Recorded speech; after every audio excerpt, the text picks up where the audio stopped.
Hello, and welcome to the latest episode of the ReWine, where we rewind the latest in entertainment pop culture news. I'm Eddie. And I'm Tammy.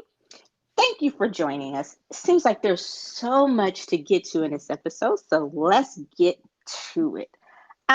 Just want to begin with a bit of real world news. The world seems to have their eyes on Ukraine and Russia's imminent invasion. So I want to send my thoughts and prayers to the people of the Ukraine and everywhere as we continue to watch that situation and hope it doesn't devolve any more rapidly. Also, Tammy, it seems like the political and financial walls are closing in on the Teflon Don known as the Mango Mussolini. We'll see what happens with that. I know we don't talk politics a lot. You said you're disappointed in Biden, and I get that. I'm disappointed in Merrick Garland. I thought he would be a better attorney general than he's turning out to be, especially when it comes to the Mango Mussolini. He really is. It seems like his attitude is sit back and see, let the states handle it and see if they can get him before he actually has to get the DOJ involved. He stole classified documents from the White House, and they're still just like, oh, okay, did he really? So I don't know. That's who I seem to be the most disappointed in. What about you? Nope, still Joe Biden. Still Joe Biden. So anyway, we'll see. Just keeping an eye on that. The Canadian trucker protest has ended. So Mike Lindell won't have to airdrop pillows into Canada. Idiot, but we'll see what happens there. And California, have you heard about this one? Is suing Tesla over racial discrimination. I did not. You did not? Yeah. Well, Elon Musk made a big deal about leaving California because of taxes and all that stuff and moving to the great state of Texas. Well, they're thinking it also has to do with him trying to get some political cover for the lawsuit. He had to give up $135 million already to an elevator operator because of racial discrimination. They say it's really blatant. Not to get in all the details, but it's over 100-page filing. And they segregated the Black workers there, and they called the monkey ship, the plantation, the part of the building where they worked and all that. And this has been going on for years. So California's filed that suit. We will put that into to be continued. And I will say this every chance I get. Elon Musk is just the absolute fucking worst. I will never buy a Tesla, ever. And I'm so glad that all these other car companies are coming out with their own fully electric vehicles. We just need to get more charging stations before I go fully electric. But Tesla would not be on my list at all. I know you're excited about this one. The White House Correspondents' Dinner is making a comeback. Woohoo! I never watched it. Neither did I, but Trevor Noah is going to be the host this year, though, which I think I was like, oh, we haven't had one since 2017, but it was actually 2019. I know reporters stopped going, legitimate news places stopped going because of the Mango Mussolini's treatment of the press. And then 2019 was the quote unquote official last one because Rona. So now it's making a comeback. So we'll see how it goes. But I never really watched it either. I just think it's funny. That's how it all got started, is that he was upset that 44 made a joke about him at one of the correspondence dinners. And then that's when he decided he wanted to run for president. So Alec Baldwin is being sued for wrongful death. Helena Hutchinson's family filed the wrongful death lawsuit this past week. She was the assistant director who lost her life in that tragic rush shooting. So we'll see how that turns out. And Bob Saget's cause of death was released. He died of head trauma. They say that he probably hit his head on something and just didn't realize it. And when he went to sleep, it was one of those things. But they also closed off. They're also sealing off the rest of the investigation. So that's kind of suspicious. So I hope it's nothing more than that. That's still kind of sad. But, and I know you're excited. BTS announced their Seoul shows. You're not excited? I'm not. I need sound effects to I am cover. so over BTS. What? They have, I'm over them. Like, they're no longer authentic to me. So, You broke up with BTS? yes, I did. I did. I don't. Yeah. That hurt my heart. It's okay. You're still a Um, fan of theirs. I don't know if we can be friends anymore. This No. friendship started over our love of BTS. How dare you go on? How dare we? How could we? And oh my bad. I haven't warmed up for the hit to hit the Whitney Houston No. notes. I was thinking about it recently and came to the realization that I don't consider them to be as authentic as they was before, because they're just so focused on dominating the Western culture while they can. But I look at them like a One Direction now, and I was never a fan of One Direction, but I liked individual members of One Direction. So I think the same thing goes for BTS. I still like individual members of BTS. I like them individually, but as a group and the image that is now out there for BTS, no, I don't. I'm just Well, gonna be honest, no. I think of their wanting is that's where the market is, and I think that's the last thing they have to do is to dominate and bring K-pop to the West, which they're doing a great job of. A tease, I'm not a fan of a tease, but you see more and more groups are signing with Western management companies and doing that. So I think they're good ambassadors for K-pop as a genre. And like I said, I think K-pop as a genre itself is growing.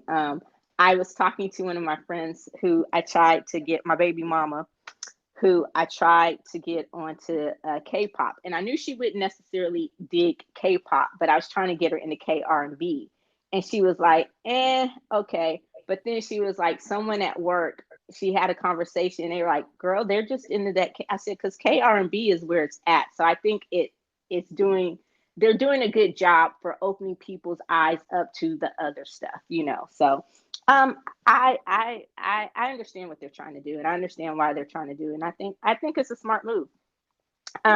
But shout out and swift recovery to V, who is recovering from the Rona. So that means 5 of the 7 members now have had the Rona. The only 2 who have not are JK and J Hope, who recently celebrated his birthday. So happy belated birthday to J Hope. And Pinky from TXT, Yo Jun, he's also recovering from the Rona. So swift recovery to you as well. Why do they have to announce every single time that they get the coronavirus? I don't know. Why is that a thing? Like, I don't every know. time I look at the news, another celebrity in South Korea has, and I'm just like, gosh darn it. Like, how did y'all turn y'all industry into where you have to let the public know, like, all of this stuff? Like, I don't need to know every time a celebrity gets coronavirus. Like, I don't. Like, unless they end up in a hospital, who cares? It's just something they do, because I remember when it was trending the day that they announced it, people are like, okay, we don't want another hello, this is big hit unless it's something real. Like, you know. So I'm with you. I think the way that they do things is a little weird in the sense that they let us know everything. And I'm like, but okay, not everything. Because not everything. Can I know about their actual, like, what's going on with them? And that's another reason why I'm just not fully into it the way I used to be, because I'm just like, can you let me know when they're actually living their life rather than this image that they have to put out there for the public? Well, that's just like any celeb. Every celebrity has an image. They have their personal life, and then they have their real personal life, and then they have their public persona life. So that goes for any celebrity. But we will see. I'm excited about the Seoul shows. They're going to do all of them. The first and third one they're going to do online. They're going to stream online. The second one is actually going to be streamed in movie theaters throughout the world. So that's going to be interesting. I'm not getting my ass up at 3 or 4 o'clock in the morning to trudge to a movie theater though. So you can. I'm good on that. But I hope they're a success, and I hope they actually get to follow through, because, you know, We're coming up on another crazy ass variant of Rona. So keep an eye out for BA2, which is supposed to be more severe and deadly than Delta and more contagious than Omicron. So, like I say, Rona's here to stay, whatever. Spotify is still reeling from its support of Joe Rogan. They've lost over 37% of their market share this year. So I hope the $200 million that they paid Joe Rogan is worth the billions of dollars that they continue to lose. And I know if I was a Spotify investor, especially one that had some clout on that board, we would have to have a real conversation because it's only been we're only about 2.5 months into this, 6 weeks actually into this year, and you've lost almost 50% of our value. Fuck that. And it's not all his fault. You can't blame it all on Rogan, but you can blame some of it. So we'll see what happens. So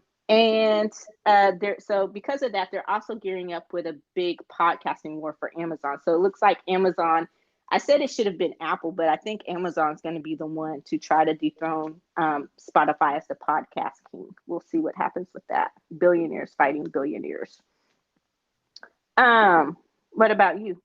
You still have your Spotify, your personal Spotify account? Yeah, I'm not letting that go.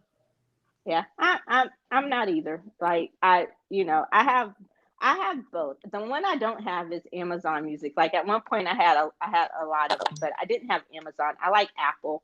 I have Apple Music and I have Spotify. So, and I have so much invested in Spotify personally as far as playlists and all of that I'm not letting it go. And I've always been of the mindset, if you don't like it, don't listen to it. Like no one forces me to listen to Joe Rogan. I could give a shit about Joe Rogan. I don't listen to Joe Rogan.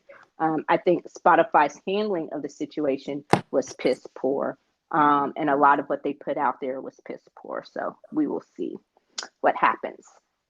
With that, we can file that into to be continued because I do not think that story is going to go away anytime soon. Yesterday, his entire podcast was off of the network, so we'll see what happens. Also, a follow up on one of the things we discussed. Did you read Aquafina's apology for when she got called out for her use of black scent? What did she say? Basically, it came down to what we had talked about. Joel Kinnaman is his name. She was like, as an immigrant, I think I just picked it up from the stuff that I love, which was hip hop and Black culture. Never meant to be offensive, and it's a growing and learning, and not intentionally you're trying to appropriate and blah blah blah. Okay. Someone said that could have been an email. Someone said that could have been nothing. You could have just left it alone. Someone said, couldn't you waited till March for that? So, again, that's not anything I pay much attention to either, because I only watch Aquafina when she's in something that I want to see, kind of like Shang-Chi, which my problem is that she always sounds like she's yelling when she's talking rather than she has a black scent. I guess over the yelling, I can't ever pick that up. I don't know.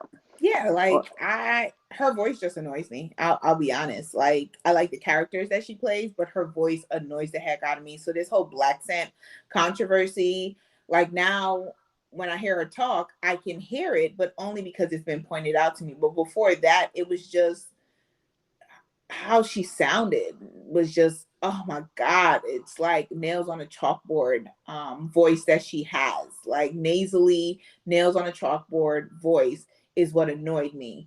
And now I hear the black scent.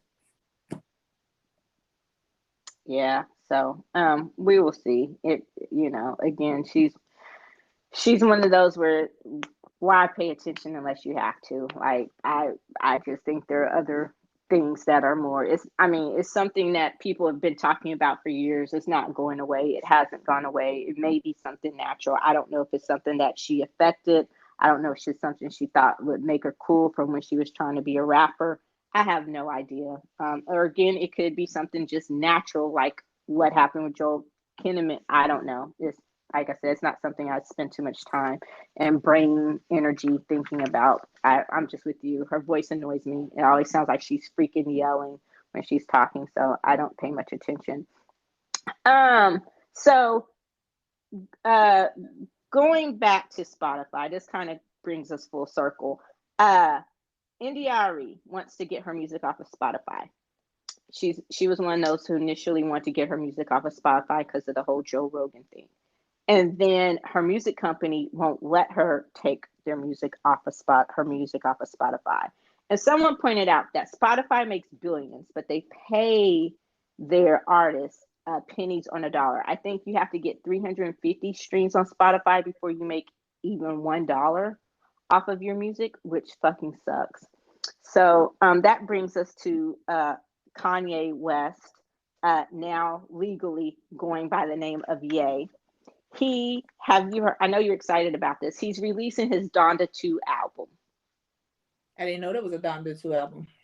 There is going to be a Donda 2 album, but maybe the reason you did not know that there was a Donda 2 album is because it's only going to be released on one platform, and that is his stream player platform.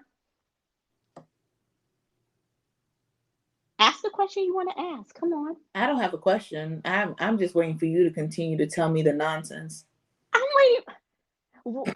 Why, Eddie? What is the stream player? I'm so happy you asked, Tammy. Gosh, this doesn't work when I have to do it by myself. But nobody cares about his stream player, Eddie. They do, because that's the only place you can get Donda 2 for $200. Let's get to the interesting part. That is the interesting part. It's $200 for his stream player, so you can get Donda 2, which doesn't stream anything else, but you can upload music like this is not 2000, and we still listen to fucking Napster and stuff. Oh yeah, and it remixes in your hand. Okay, so now that we've gotten that out the way, and you know where you can get your copy of Donda 2, I think the reason why that was overshadowed by all his other antics, and I hate saying craziness because we know he really does have a mental health issue, but that does not excuse something that we've been talking about, or I've been mentioning over the past few episodes, which it initially started off as something you could kind of dismiss as Kanye being Kanye, but it has quickly devolved into him being dangerous, harassing, and a scary situation for Kim Kardashian, even Pete Davidson and their kids. Is just how off the rails he's going with their divorce and his handling of the divorce, for lack of a better term, which he's not handling it well at all. And I am going to continue to say that I think he's only doing all this because she's the one who left him and not the other way around.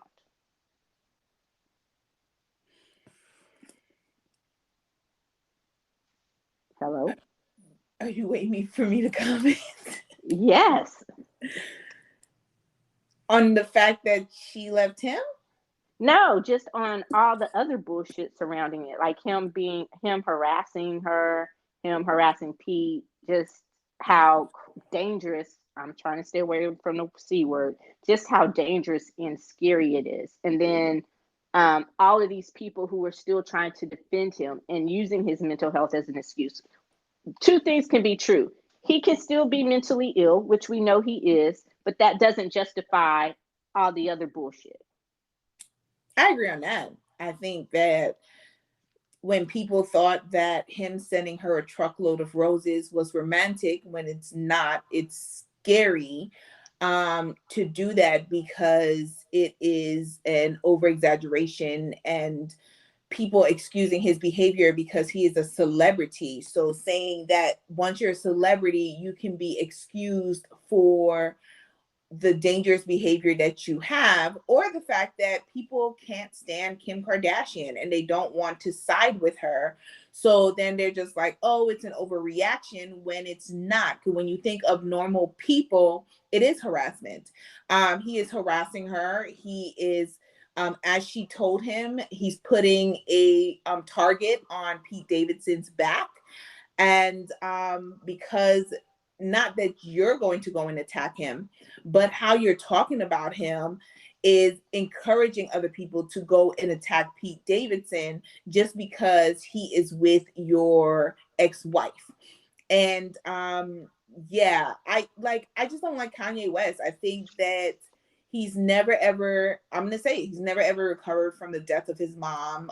He's been spiraling ever since. Kim Kardashian was the one where we have to give her acknowledgement of that. I think that she was the one who basically kept him steady for all of these years when they got together, and to the point where now she no longer could. And once she realized that she could no longer keep him, steady, or stable, she had to let him go in order to save herself, in order to save her kids, in order to be able to live her own life without having to have her life revolve around Kanye West and his mental illness.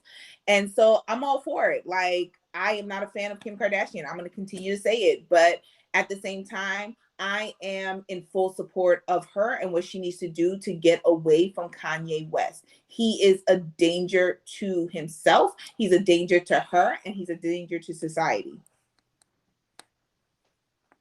I agree. And at this point, I think we can even stop prefacing it and saying I'm not a fan of Kim, because to me, at this point, one has nothing to do with the other. It's a right is right and a wrong is wrong thing. And what he is doing is wrong. And any woman who has been through this, my heart, my sympathies go out to them,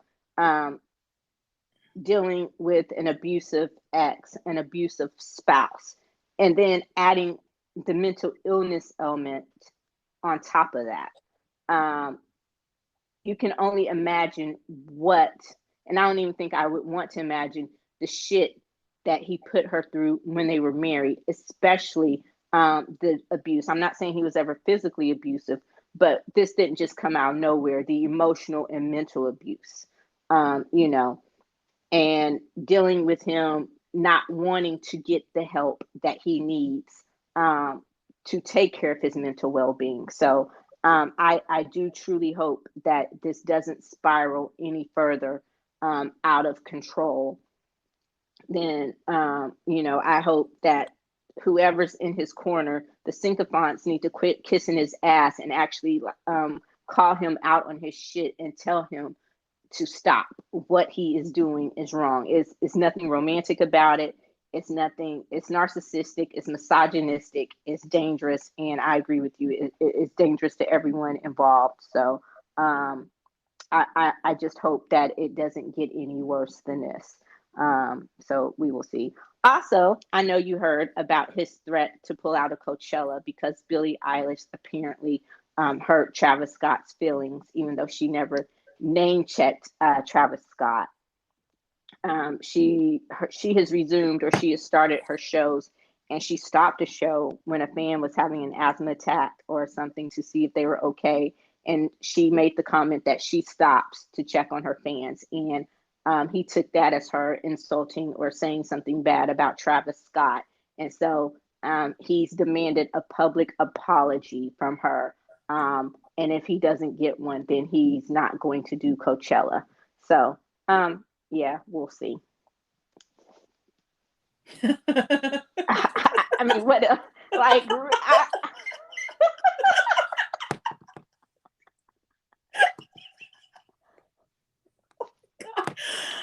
oh my God, dude, shut up! You're still doing Coachella.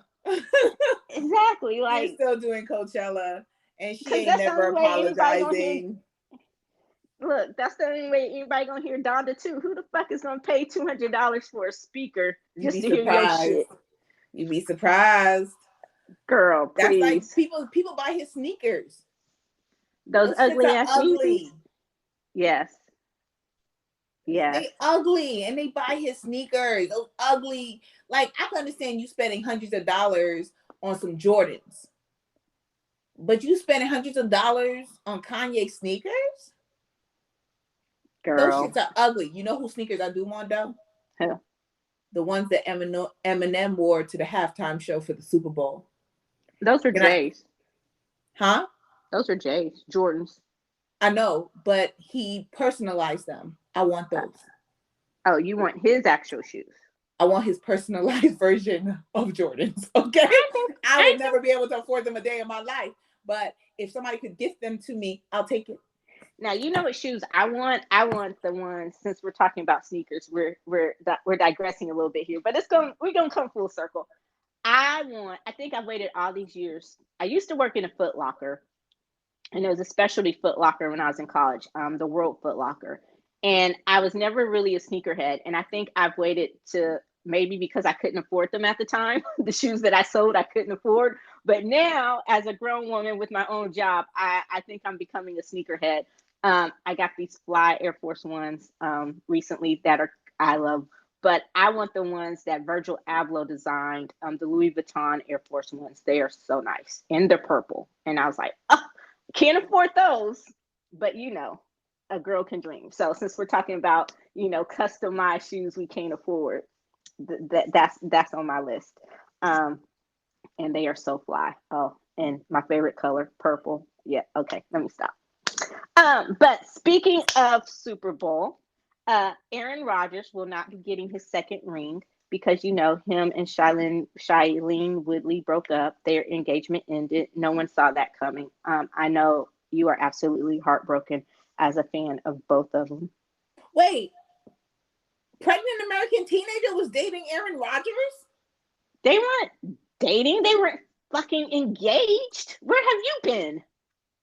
Are you serious? He broke up with Danica Patrick for her, girl. That was a Rona romance. That was like what? Rona. I did not know that they were dating or that they were engaged. That was Rona relationship goals. And right around the time he started blowing Joe Rogan, my bad, blowing smoke up Joe Rogan's ass. That still didn't sound quite right. But around the time him and Rogan became BFFs, that relationship started to like fizzle. And when he just came out as a full-on whack job, COVID denier, kind of cuckoo, that's when that relationship seemed to start. There were the rumors that it may not last, that they were having issues, and okay, well, good for her. So yeah. And congratulations, shout out to the Rams who won the Super Bowl. The second team in history to win a Super Bowl in their home stadium. The first team was last year, Tom Brady's last Super Bowl with the Bucks. Oh, that still hurts my heart. He's retired. No more Tom. No more Tommy. Oh, okay. But they won 2023 over Joe Burrow in the Cincinnati Bengals. It was actually a good game. And I must say, this commercial sucked. I didn't really find, there's like this random commercial for something with this fucking QR code that was just floating across your screen. And I'm like, you spent millions upon millions of dollars to have a fucking QR code float across the screen. And I can say that not once was I even tempted to get my phone out to scan the code to see what it was. Like, it really held no interest for me. A lot of cryptocurrency commercials this year. But yeah, usually there's one that you can talk about that everyone seems to be talking about that was just this awesome commercial. This year they kind of sucked. So did you watch any of them? Did you watch the Super Bowl? Anything? I did not watch the Super Bowl. I have not watched the Super Bowl in probably about 10 years. So since Kaepernick's days?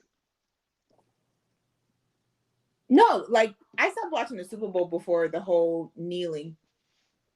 Oh, it just doesn't appeal to me. Like everybody knows I'm not a sports person. I used to watch it just because everybody was going to be talking about it the next day. And then I finally was just like, why am I watching something that does not entertain me at all? I'm not entertained. The commercials suck. Like, nah, I'm good. So I just stopped watching it and I've never missed it. So you didn't watch the blackest Super Bowl halftime show ever? I mean, it was like I only watched it because I knew we were gonna talk about it on the podcast. So that's the only reason why I watched the halftime show. And I watched it on YouTube. Even though technically the Super Bowl is held in February, which is Black History Month. So you could say that, they could get away with having the blackest Super Bowl show ever every year, and it would be okay because it's Black History Month, and it's the time that we're allowed to be blackety black and own it and be okay with it, unless of course someone. Why is it considered to be the blackest? Because it was hip hop. Yeah, it's the first time that there was an all black an all hip, yeah, all black, well, mostly black, but all hip hop R&B show. Like even with Oh, okay. Beyonce, they interspersed Coldplay with it, and Bruno Mars when he was more of a pop phenom. Um, and Prince and Michael Jackson were just universal, so they don't count those as just. But yeah, so this was the first time they did all hip hop, and it Did was. you like the halftime show? I want to say yes, but it was a bit anticlimactic. Like 50 Cent looked like a whole dollar swinging upside down, like Oh my Um, God, Eddie. it seems like every day is arm day, and he neglected everything else. Oh my God, Eddie. I hate 50 Cent. I despise Curtis Jackson. Like, I won't even watch Power because of him. Like, I just cannot stand him that much. He is horrible.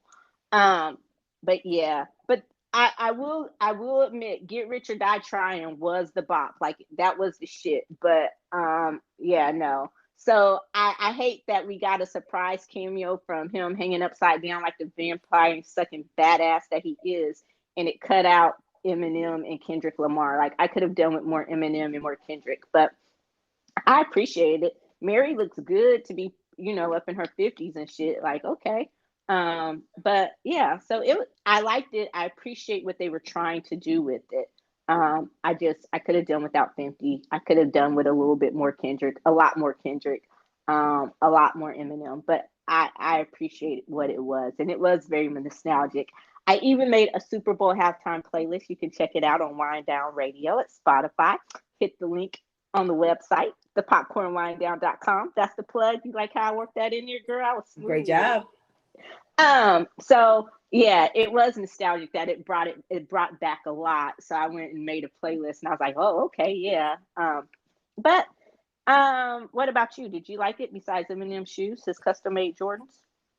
I really enjoyed it. I am a fan of all the artists, I will say, except for 50 Cent. Dollar Man, Dollar Yup. Let me stop.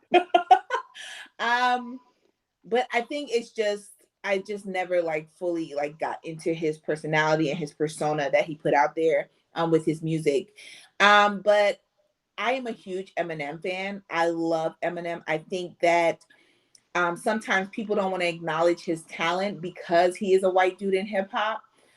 So when they talk about some of the greatest rappers and lyricists in hip hop, a lot of times people don't want to mention that Eminem is one of those who is one of the greatest rappers and lyricists in hip hop, and he should get more acknowledgement than he normally does. Because I've seen it in recent years where when they talk about like the greatest, Eminem is not mentioned, and that just blows my mind because I think he's just absolutely phenomenal.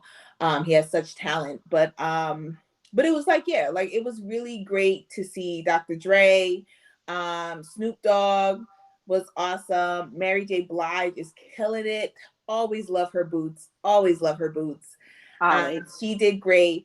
Kendrick Lamar, because I also think that even though like he's young in the business compared to the other ones, he's phenomenal, like absolutely phenomenal. Pulitzer Prize winning Kendrick Lamar? Hell fucking yeah. Like, he won a Pulitzer Prize for an album. Like, dude, you know how rare that is? Like, damn, yeah, so. And Eminem won an Oscar. I know, but Pulitzer's for writing, and just like Kendrick is just, I love them both. And Eminem paid Kendrick one of the best compliments. He's like, he is one of the best lyricists. And I agree with you about Eminem, because I've always loved him. And at first, being a hip hop head, you kind of think, okay, when he first came out, I was like, is this the white boy wonder? Like, is this going to be a one hit wonder? Like, I was a little skeptical, especially since he was initially getting all his play from MTV. And I was like, okay. But once you actually sat down and listened to his lyrics and just listen to his flow, and then you start to realize that a lot of people were like low key scared of Eminem. Like, yeah, they would have beefs with everybody, but not none him. of them, none of them except for Machine Gun Kelly, who's fucking stupid. None of them Wait, was, Machine Gun Kelly had a beef with Eminem? and he got massacred. Yeah. Oh, you remember the whole Benzino thing? Oh, and Nick Cannon, because yeah, and Nick Cannon, like Nick Cannon really, was child's play. That was child's yeah. play. That was a So warm it's up. like, but Nas, Jay, none of them, because they knew that fool would murder them on wax. Like and that's what I tell kids today. Like they're like, why be? I'm like, no, you need to go back and play some old school Eminem. Yeah. Like, dude, no. I was like, you can't fuck with it. And one of my favorite songs, two of my favorite songs are songs that he collabs on. Dead Wrong with him and Biggie. The song is batshit crazy, like if you just listen to the lyrics, but just the flow of it and everything. And Renegade with him and Jay-Z. I was about to say, please say Renegade, because yes, from the beat to the flow to everything. Makes Jay-Z look like he's a feature on the song.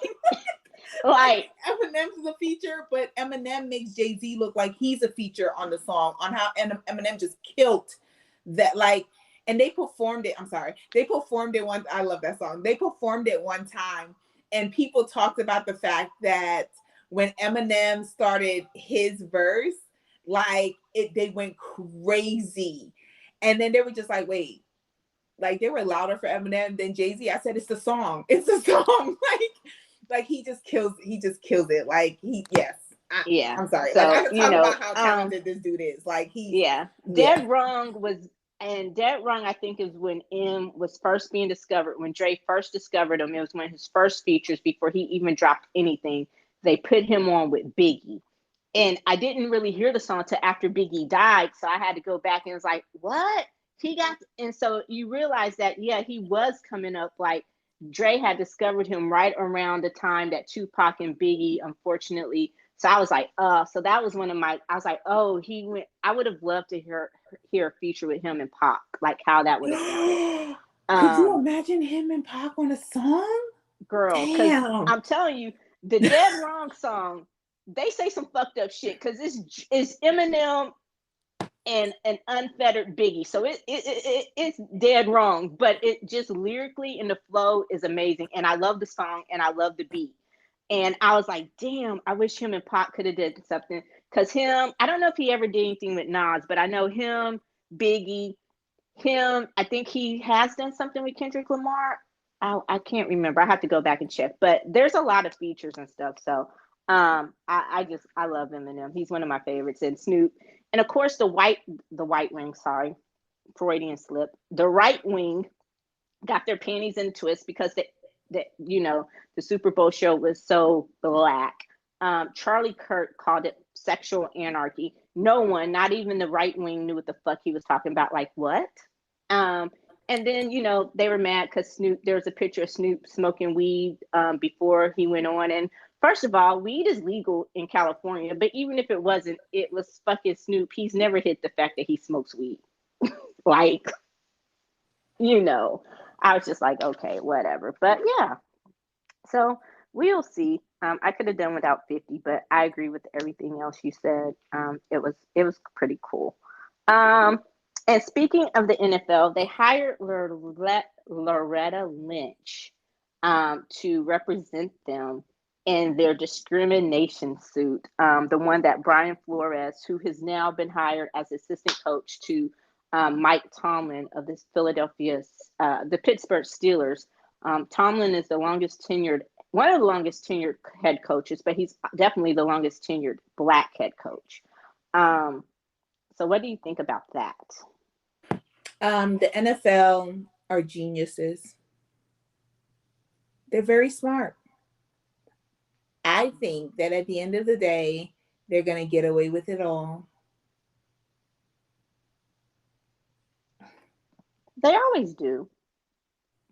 And it does go, it was a smart move because it's like they killed two birds with one stone. Hey, you can't say we're sexist and we're racist. We just hired a Black female attorney, one of such great prominence. For those of you who don't know or remember who Loretta Lynch is, she served as one of President Obama's attorneys general. So it's going to be interesting. The first Black female attorney general in the country. Yes. So it will go a long way to see how that case. I think they're probably going to end up settling per Well, of usual. course they're going to settle, but at the end of the day, settling means you'll never have to truly reveal the wrongdoing that you've done. It's kind of like with Colin Kaepernick. They settled with Colin Kaepernick. Colin Kaepernick got millions from the NFL, but then they also collaborated with Jay-Z, right? They got Jay-Z on board. Now you have this new case of racism within the NFL, which we all know is true.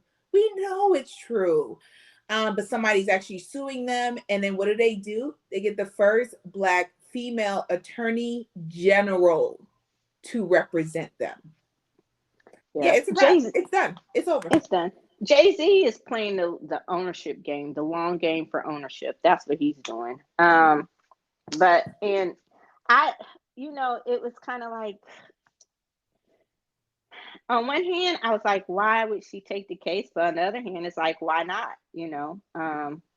So you don't necessarily always have to agree with your clients in order to, especially when you get that big opt into it, to do your job, to represent them. So we'll see. But again, at the end of the day, you're right. It's not going to change who the NFL is. They are who we know them to be, especially when you're owned by a bunch of old ass white billionaires. I think there may be one minority owner, maybe two minority owners in the NFL. And I think that's the owner of the San Francisco 49ers. And I want to say, I think, did they ever end up selling the Panthers? I don't know if that guy ever sold the Panthers yet. So it might just be one. We'll see what happens. And when I say old, I mean old, like great grandpa old, grandpa old. But yeah, and I was telling someone, whenever I watch the NFL, because this year's playoffs, they were amazing. They were really good. Usually you have all these blowouts, but you had really, really good games. So this was like a great year for it. Even the Super Bowl was really good. And I was like, so when I watch the NFL, I try to leave everything else out of it. And then as I do that, there'll be another story about just how racist and how blatant and just how horrible they are. And speaking of which, this is kind of a surprise, but this happened really late. Did you hear about Michelle Tafoya? Who? Michelle Tafoya. She was an NFL 30 years Black woman, sideline reporter for the NFL, NBC Sports, all of this stuff. So she just recently retired, and she's decided that she wants to go into politics. And when she announced she was going into politics, she hates that critical race theory is being taught to her kids, and that they're being taught that skin color matters in this country. Wait, who? Michelle Tafoya, look her up. Is she Black? Yeah. So she just basically told Sage. She just basically told Sage Steele to hold her beer. Basically, she's an idiot. She's a Black idiot. But she looks like she's probably mixed. Like I said, she's more of the Sage Steele hue. And I guess because of her privilege in that she had the opportunities that she was presented with, it doesn't matter. Again, as a woman in the sports industry, sports journalist industry, and as one of the few Black women, Black people who've never played the sport to be in the industry. And basically, most of the people that she interviewed were, the Black young men. But she also had the nerve to say that Colin Kaepernick, if he really, really wanted to be a starting quarterback in the NFL, then he could be. It's just based on the business decisions that he made. That's the reason why he's not. It's okay. He's doing fine. He's a multi-millionaire right now, based off of his business decisions. Even before the NFL, even before he settled in the NFL, Nike made sure he was going to be taken care of. So it's all good. But, it's just shit like that. It kind of reminds you of, that was just NFL adjacent, but we'll see. All right. On to the big one, sports related. Sha'Carri. Did you hear? I know you heard about that in the Winter Olympics, and the Russian who took all that heart medication, the little. And I love how people are trying to excuse it by saying she's 15, and I guess we're going to be on opposite sides of this situation. who? Me and you. Why? What was your thing? What's your take? Based on the rules of the Olympics, she gets one pass. This is her one pass. So being that she's underage, she gets one pass. This was her one pass. She gets to move on to the next stage in the Olympics. That's just the rules. Don't say we agree with the rules, but that's just the rules. Sha'Carri Richardson knew that she shouldn't have smoked, and she still did, even though she knew she was going to have to take a test. And she failed the test. Accept the consequences and move on. I don't consider it to be a race issue. But the thing is, the medication the girl was on, it wasn't for her heart. She doesn't have a heart condition. No, she was doping. She was doping. Exactly. Performance enhancing. Weed is not performance enhancing. So the rules are the rules. The rules are the rules, but the rules in the Olympics is whether it's doping or anything like that, because the girl is underage, because she's under the age of 18, they get one pass. It's in the rules. It's in the Olympic rules. They get one pass. She got caught. This is her one pass. She gets to move on. It's just in the rules. Now, if she was to be caught again, not to say that it's right, but if she was to be caught again, then it'd be a whole different story. I don't consider this to be a race issue. I don't think that it is a race issue on because Sha'Carri Richardson was Black and this girl is white, that's the reason why she's getting away with it. I think it's the archaic rules that the Olympics has on these different sports that are part of the Olympics. And so, Sha'Carri, you got caught breaking the rules as an adult woman. This girl did not break the rules, or she did break the rules by doping, but she gets a pass. You don't get a pass because you were a woman, because you were a grown woman. Like, I don't consider it to be a race issue. When I like read up on it, I was just like, oh, it's not a race issue. It's archaic rules that need to be changed. We don't have to agree with the rules, but that's the rules.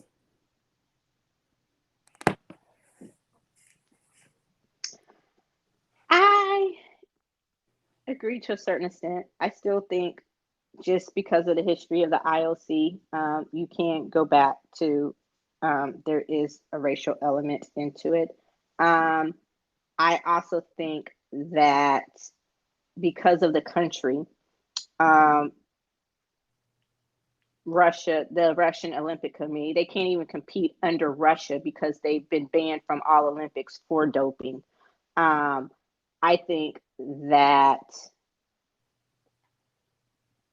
it's a clusterfuck. Like you said, it comes down to a bunch of different things. I don't think any one thing, I don't think you can blame it on any one thing. I will say completely and utterly that it is fucked up.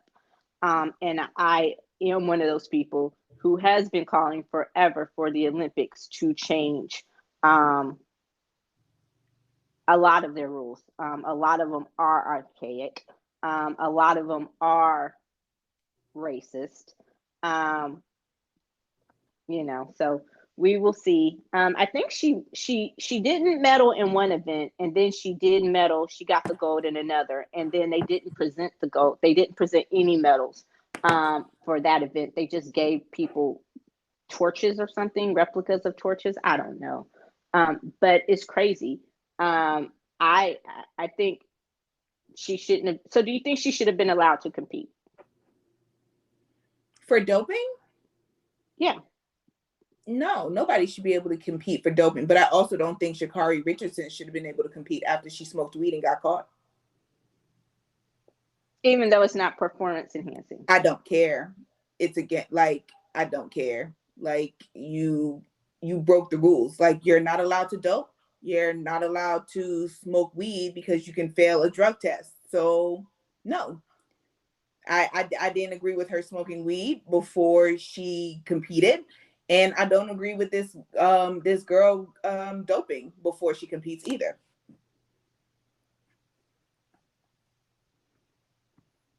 Okay, so okay, I'll leave it at that because I forgot how. I don't even know how to ask the question. Um, but I understand what you're saying. I disagree. Agree to disagree. I think one is much more. Um, I think one is much more detrimental to the sport than the other.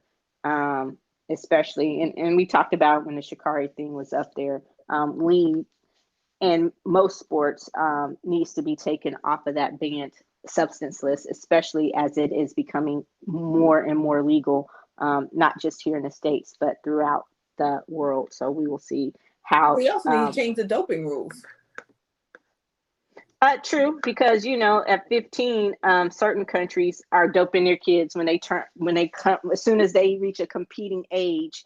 We're not going to talk about those countries. We don't want to get banned in those countries, but as soon as their athletes are able to compete or walk, and they know that this is what they are going to do, they start doping them. So yeah, the Olympics just needs to change to rethink a lot of things. That's the one thing to me that gets tarnished. And I find myself here watching it less and less and less, are the Olympics every year when they come on. So, you don't know. Hopefully, by the time they reach LA, we'll see what happens.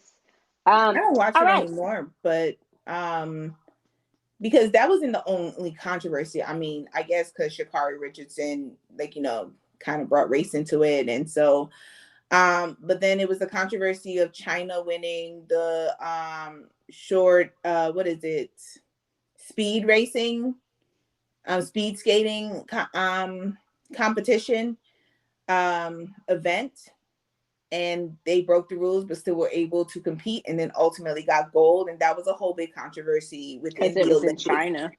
Like just the But Olympics China being broke held. the rules as well, but then they kind of I guess finagled the way that they got away with breaking the rules, but our team, the US team, got disqualified for kind of doing the same thing that China did. So just all around, the Olympics has a lot of controversies going on, and I think it's partly because of what these countries are representing and how powerful certain countries have become, where there is fear of going against them, and because of the fear of going against them, certain decisions are being made in order to limit getting on their bad side. Well, especially since the host country for this Winter Olympics is China. Like the games are being held in Beijing, which was controversial in itself. NBC, they did not send any live commentators there. Everyone's doing it remotely. Pretty much as soon as uh, the events are over, the people are leaving. They said that the athletes took burner phones, just so their phones wouldn't be traced and tracked, and to keep them from being traced and tracked. So it's just a whole shit show, because of where it's being held. So it doesn't surprise me that China was able to break the rules and get away with it, especially in their own country. Because So it's China. Did you hear the controversy about Leslie Jones? oh yeah, and NBC eventually apologizing for trying to silence her for because they were trying to replace. I loved her. I love her commentary. I think she's hilarious. And then they That were she how likes they the were Olympics, like she likes the sports. yeah, and and so people were, and she even after that, I think she stopped because she said, why was she going to keep fighting and no one else was, and so um yeah, we'll see. Like I said, I forget where they're supposed to be in 2024. And then I know in 2028, I think they're coming to LA, the Summer Olympics. We'll see what happens, how that all shapes out. If by then they have moved out of the arcane stone ages, and updated some of their rules. The Shikari thing, her bringing race into it. I understand why she was upset. I thought it was just fucked up even before she brought race into it, because it was the same thing. One is a performance enhancer, the other one was not. And you understood the circumstances in which you did it, but you still allowed this girl to compete. And initially they weren't explaining, oh, well, their stupid rule, well, she's underage, blah, blah, blah. Well, the country that she's competing for, they're not underage. They're well aware of the rules. So, it, like I said, it to me, it goes a lot deeper than all of that other surface stuff. Just the Olympics needs to redo their rules. Speaking of rules and controversy, the Oscars are coming up. I'm excited. Are you excited? Nope. That's right. You don't watch award shows. Well, the Oscars will be March 27th. And I have already started I'm so proud of myself. I've already started my Oscar marathon because, I doubt that I will go to the movies and watch. They might have it this year, but usually, AMC holds a marathon over a few days of Oscar movies. So I've already gotten a head start on watching my Oscar movies. This year's host, they're going to have 3 hosts. They're going to have a host this year. It's going to be Amy Schumer, Wanda Sykes, and Regina Hall. The only one those I'm really interested in is Regina Hall. I like Wanda Sykes. She's okay. She can be hit or miss sometimes. I hope they give her good material. But yeah, I'm excited about Regina Hall. And the Oscars, they already started off, before we get into the nominations, with some controversies. They had initially said that they were not going to have any vaccination requirements or masking requirements or anything to attend the show. And then people start pointing out, hey, we're still in the middle of a pandemic. We're gearing up for that next mutation. And they realized that they were going to be the only major award show coming up. The SAGs, from the SAGs to all the Guild Awards, the Producers Guild, the Directors Guild, the Critics' Choice. They were going to be the only major award show that did not have some type of vaccine requirement or masking requirement. And the reason they said that is because initially the Oscars, they didn't want to alienate, since they are having it in person this year. They did not want to alienate the stars who had not gotten vaccinated, who don't tend to get vaccinated, and who don't want to wear masks. And so I guess they realized that that number is maybe becoming smaller. So you're going to jeopardize the many for the few. So they did walk that back and say that they are going to have masking requirements, and proof of vaccination of some sort is going to be required. So we'll see what happens with that if they don't get, if people don't show up because of that. So did you check out any of the nominations? For Best Film? Yeah. I've seen King Richard and West Side Story. I have seen The Power of the Dog. Nightmare Alley is on my list. King Richard. Dune is on my list. Coda is also on my list. That one's on Apple TV. Belfast isn't available to watch yet. Don't Look Up. I don't know if I just want to watch the Doomsday End of the World, but it's on Netflix, so I'm going to watch it. I'm going to watch all of them. The Power of the Dog is different. It's better than what I thought it was going to be. I'm anxious for West Side Story, which is going to be streaming here on Disney soon. So I'm making headway through my Best Picture list. I want to see Drive My Car. That is the Japanese. I think that might be this year's Parasite. They said it was really good, and I read about it before the Oscars, and it's only showing in the theaters. So I may have to just buckle down and go to the theaters to see Drive My Car. But that has been on my list for a while, and they not only got nominated for Best Foreign Film, but it got nominated for Best Picture and Best Director, and it is Japanese, from Japan. So That is good. So, have you seen The Eyes of Tammy Faye? I haven't. It's on my list though to watch. We have to watch it because Jessica Chastain was nominated for Best Actress for her role in The Eyes of Tammy Faye. So that adds it to the Oscar movie list. I have to watch it. Olivia Colman was nominated for The Lost Daughter. Have you seen that? I've seen 3 movies on these lists. That's it? That is it. The Lost Daughter is interesting. I see why she was nominated. The only one I haven't seen 2 for Best Actress, and that was Penelope Cruz in Parallel Mothers and Jessica Chastain for The Eyes of Tammy Faye. So you did not watch Spencer. Oh, I did watch Spencer. What'd you think?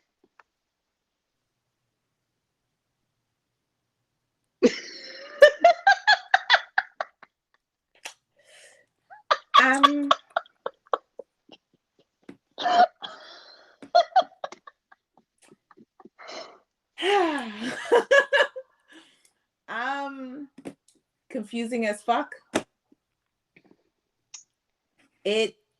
No, not my type of film. I multiple times wanted to turn it off and just be like, fuck it. But I had to watch it. I had to finish it. And I did finish it. And at the end, I was just like, oh, fuck no. He ain't getting that Oscar. He ain't getting that Oscar. I guess it's great to be nominated.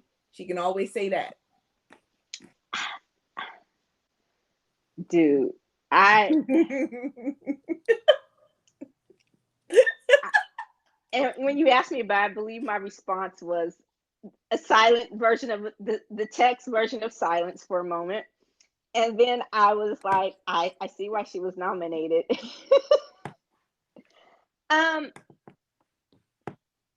The movie was just weird as fuck.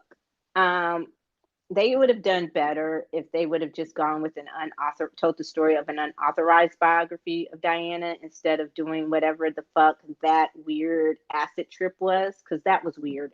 And it didn't, and I understand why people were upset. It did no service to her or her legacy. No, it made it seem like she was fucking crazy woman. It was all on her. The family had nothing to do with what she went through and everything like that. Like, they made it seem like it was all on Diana. Like, that whole movie, I was just like, hell no. Like, she was paranoid for no reason. Yeah. Like, she was really going around Sandringham seeing fucking Anne Boleyn and comparing herself to Anne Boleyn, and that it was just like it didn't know. You know, I mean, everybody has a mistress. Yeah, like, and you shouldn't be upset that he gives you and his mistress the same necklace. Yo, I was like, get the fuck out of here. And then y'all told me I got to wear it. Oh, I ain't wearing shit. But then again, that's a whole different ballpark with the royal family. You know, one thing I did have after I watched that movie, I could see why Meghan Markle left. Mm-hmm. Like if that is how controlling that was, where they forced you to wear a necklace that your husband bought his mistress as well. They took as soon as she joined, they took her passport, her driver's license, like everything. Like, you can't paint your nail. It's just this whole big thing. But they blackball her, but they pay off the child molester. You know, they pay off his suit just so the mistress can now become formally known as the queen consort. It's a whole sort of thing. That's just a whole nother story for a different day. But yeah, so I was like, if you're trying to get us to I think I kind of understand what they were trying to do and the story they were trying to tell. They just went about telling it the wrong way, because the way they made it seem is like she was just ungrateful, or like you said, like she was ungrateful and like it was her own doing, like everything was fine. She was just the one who was going, it like they had nothing to do with it. So, and then I'm like, okay, is it me or are they fucking whispering throughout the whole movie? Yeah, like, yo. And then, I had to put the captions on because now I watch everything with captions. And yeah, it just wasn't good. I'm sorry. Like I just didn't see the appeal. Like I can understand why. I'm like you. I can see why she got nominated, but she ain't winning. No. She ain't winning. From this list, from what I saw, Being the Ricardos is actually really good. It's better than I thought it would be. I'm gonna go out on a limb and say it's gonna either go to Olivia Colman for The Lost Daughter or Nicole Kidman. The Lost Daughter is not the best movie. It's an interesting story, but the acting is phenomenal. Maggie Gyllenhaal maybe even shouldn't have gotten a Best Director nod for the job that she did directing that movie. Yeah. So, but The Lost Daughter the acting was superb. Best Actor, ooh, ooh. The Tragedy of Macbeth is complete and total Shakespeare. Like from A to Z, it is a Shakespearean tragedy. From the dialogue to the set design to everything is Shakespeare. It's almost like they took a play and they just filmed it for the screen. So, but Denzel, he broke the record, most nominated Black actor ever. So, congrats to Denzel. I'm probably going to say Benedict Cumberbatch for Power of the Dog is going to be Best Actor. There goes the Brits taking over. Best Supporting Actress. Have I seen all of these? Ariane, I still haven't seen West Side Story and I still haven't seen Belfast. But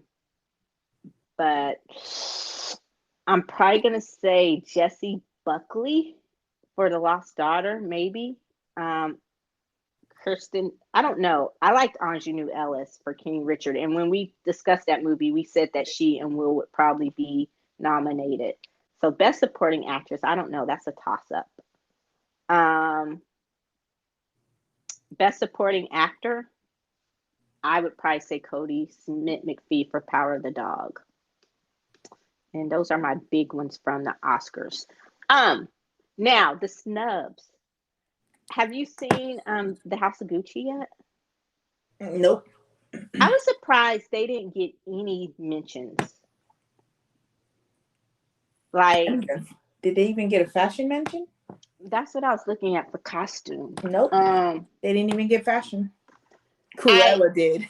Give that to Cruella. Come on, yes, nobody beats fashion that. And Cruella was amazing. Makeup, fashion.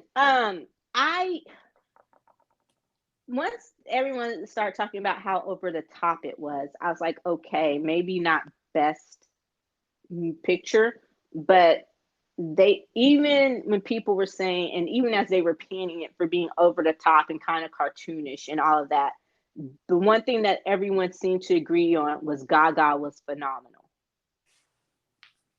And I am surprised that she got nominated for other major awards. Like I think she got nominated for the Brits.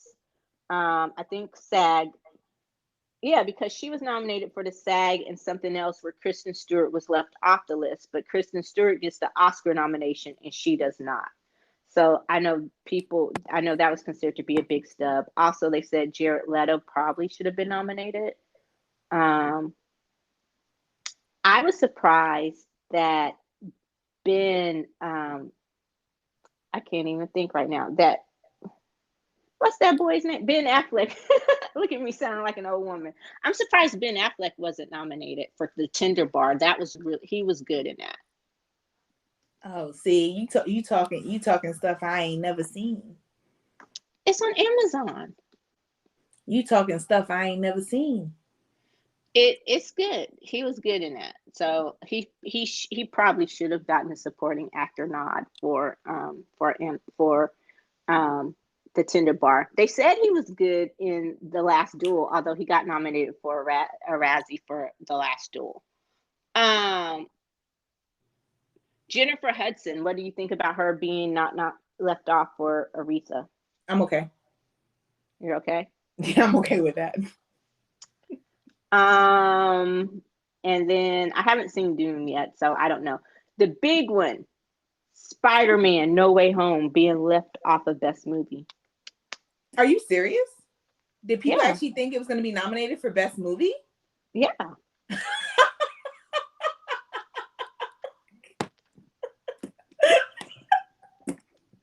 Okay. Why are you laughing? Because it ain't Best Movie.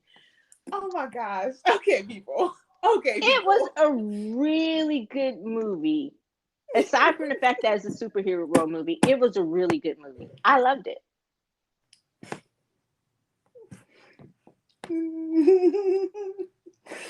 But it didn't even get anything like, I mean, it was only nominated for Best Visual Effects. You could have come up with more than that. It got Best Visual Effects with Shang-Chi.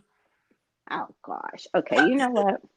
No, I'm going to be honest, Eddie. We're going to be on opposite sides of this. Like, first of all, it's very extremely rare for a superhero movie to be nominated. Has there ever been a superhero movie that was nominated for Best Picture? I want to say Black Panther was. No, it wasn't. It wasn't? No, it was not. Then I think that was the one that was going to come closest to being nominated. There has never been a superhero movie that has been nominated for Best Picture. It is a superhero movie. Maybe great, but it's a superhero movie. I would never expect it to be nominated for an Oscar Best Picture. Heck no. Heck no. Yeah, Black Panther was nominated for Best Picture. Oh, it was? Yeah. Black folk? Great. So, not Spider-Man. No. I could point out things that were wrong with Spider-Man. I enjoyed it, loved it, but I could still point out why I wouldn't give it Best Picture. I didn't say it should win, but I think that it nominated was compared to the other ones that were nominated. Let me see. Is there something? Who could you take off the list? I'm going back to my list now. Go for it.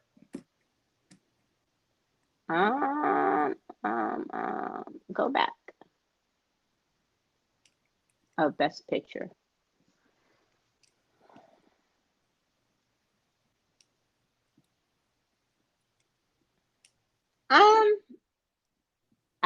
I would probably, the one that surprised me, honestly, was Dune and Licorice Pizza. So I would probably take off one of those. Maybe even Nightmare Dune Alley. was cinematic porn, right? May have been a boring story, but I heard it was like overall like really, really great picture. And Licorice Pizza, that's an indie film. Okay, but you have your indies already done with Belfast and Coda. Yeah. No, I don't think Spider-Man is on that level to be. I'm just saying, I think it should have been nominated for more and possibly Best Picture. So, go talk to the SAGs about it. Hey. Go talk to the SAGs. They ain't getting no Oscar. So, I think what I'm going to do as I watch all of these, my goal is to have all these watched within the next 5 weeks. We're about 5 weeks away. Making my way up the list because a lot of these are on the streamers. Belfast is not on the streamer yet. Coda's on Apple TV. Don't Look Up is on Netflix. Drive My Car is still in theaters. Dune, I have Dune. I own Dune. I've seen King Richard. I haven't seen Licorice Pizza. Nightmare Alley's on Hulu. Power of the Dog, Netflix. West Side Story is about to be on Disney. So a lot of these are more accessible. So I am going to continue just marking off my list for Best Picture. I'm going to have to watch The Eyes of Tammy Faye, which I think might be on HBO Max. And I have to find Penelope Cruz for Parallel Mother. Andrew Garfield was nominated for Tick, Tick, Boom, which is also, I want to say, on Netflix. Yes. The Tragedy of Macbeth. I watched it so y'all won't have to. If you're not a Shakespeare fan, save yourself. But is Denzel Washington amazing in it? He is, but it's Shakespeare. Like, it's not even adapted Shakespeare. And well, so, that's what people were saying. They were like, how it's like, that's what I heard. That was Shakespeare, but it doesn't take away from the fact that Denzel Washington was absolutely phenomenal. I'm not saying Homeboy didn't deserve to be nominated, because he's Denzel and it was amazing. But I don't know if I just wasn't prepared, if I just wasn't in the mood, but it's like Shakespeare full on. Like, I was like, yes, and it's full on Shakespeare. And I'm like, I love the fact that's in black and white. And like I said, yeah. So if you're not in the mood, if you're not in a Shakespearean mood, do not watch The Tragedy of Macbeth, because it's full on Shakespeare and it is a tragedy and it's still Macbeth. And yeah, it's not like Leonardo DiCaprio, Romeo and Juliet. It is full on Shakespeare. So, but yeah. All right. So I think what I'm going to do is I might do a wind down TV episode where I break down the Oscar movies. Maybe, if I have time. We will see. I would invite you to do it with me, but I don't know. I don't think I could get you to watch the Oscar movie. Can I have a big emoticon on my face? Yeah, if you want. If it means you'll watch. Oh, you mean like invite me to do the Oscar thing with you? Yeah. Yeah, no. Okay. Well, pick one Oscar movie to watch, and we will talk about it. We'll do an extra butter on it. That should be our thing. One. Let me see. Well, I don't have majority of the streaming services. Like, I want to see Coda. I don't have Apple TV, and I ain't getting it, so I'd have to come to your house for it. We can make that happen. So Coda is the one you're picking?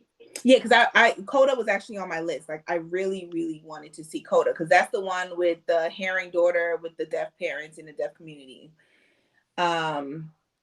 So that was the one. That and Dune were the two that I have not seen that I really wanted to see, but I don't have Dune already is off HBO Max, so can't watch it.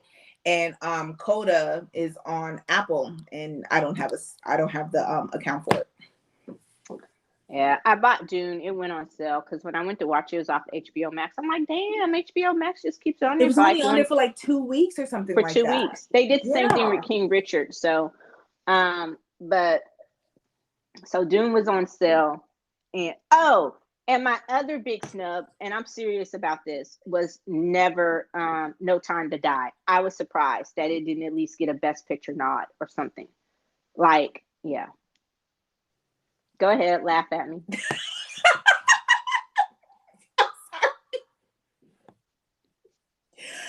Okay, so here's what I will say to that.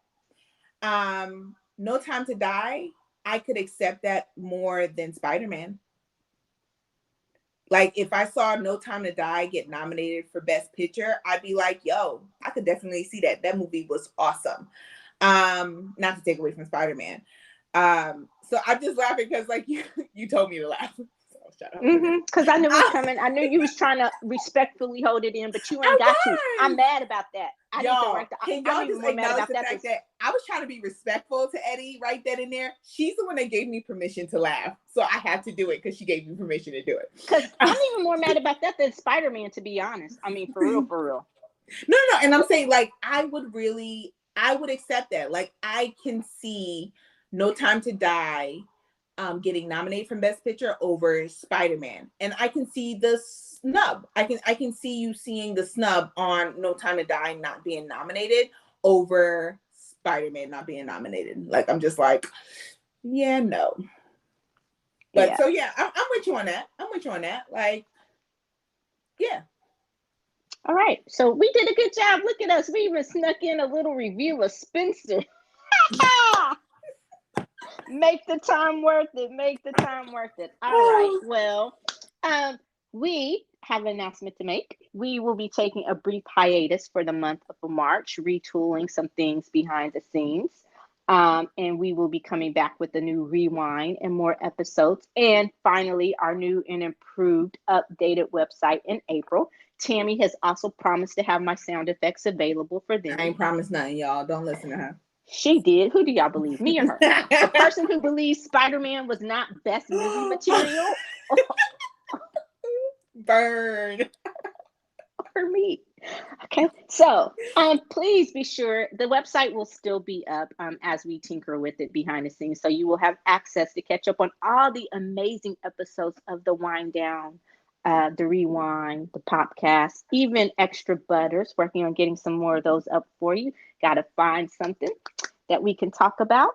But until then, till we come back, that does it for this episode of ReWine. Please be sure to like, listen, follow, and comment on Apple Podcasts, Google Podcasts, and Spotify Podcasts. You can also keep up to date on the latest in entertainment and pop culture news, as well as other amazing kernels of goodness at the popcornwinddown.com. That's it. That's the plug. Pop. And thank you as always. Until next time in April, I'm Eddie. And I'm Tammy. Bye. Peace.